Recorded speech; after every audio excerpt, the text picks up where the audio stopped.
بسم اللہ الرحمن الرحیم۔ السلام علیکم ورحمۃ اللہ وبرکاتہ۔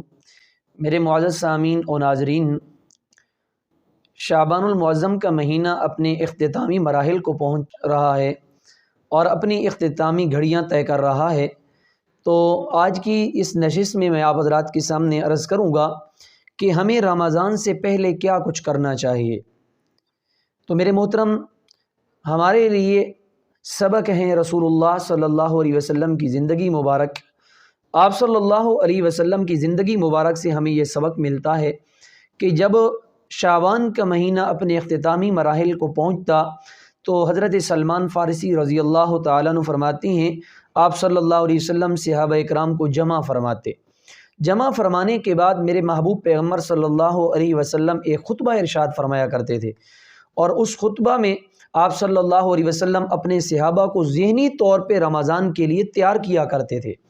تو ہماری اس ویڈیو سے کا مطلب بھی یہی ہے کہ ہم اپنے آپ کو رمضان کے لیے تیار کریں۔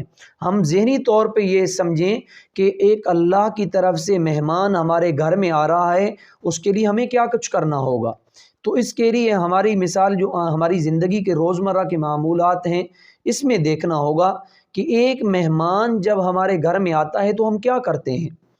ایک گھر میں مہمان آنا ہوتا ہے تو ہم اس کے لیے گھر کو سجاتے ہیں، گھر کی صفائی کرتے ہیں، اپنے آپ کو ذہنی طور پہ تیار کرتے ہیں، اچھے کپڑے، اس کے لیے کھانے کا بندوبست وغیرہ وغیرہ۔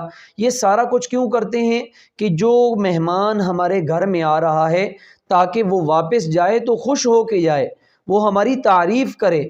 تو میرے محترم، اسی طرح ہمارے گھر میں جو اب مہمان آ رہا ہے اللہ کی طرف سے، وہ ہے رمضان کا مہینہ۔ تو اس کے لیے ہمیں اپنے آپ کو تیار کرنا ہوگا تاکہ یہ رمضان کا مہینہ آئے تو ختم ہو تو وہ خوش ہو کے جائے، یعنی رب کی طرف سے ہم پر رحمتوں کا اور برکات کا نزول ہو۔ لیکن گھر میں آنا ہو مہمان تو اس کے لیے تو ہم گھر کو صاف کرتے ہیں۔ اب رمضان کا مہینہ آئے گا تو ہمارے لیے کیا کچھ کرنا ہوگا، وہ آئندہ نیکسٹ ویڈیو میں آپ حضرات کی خدمت میں عرض کروں گا۔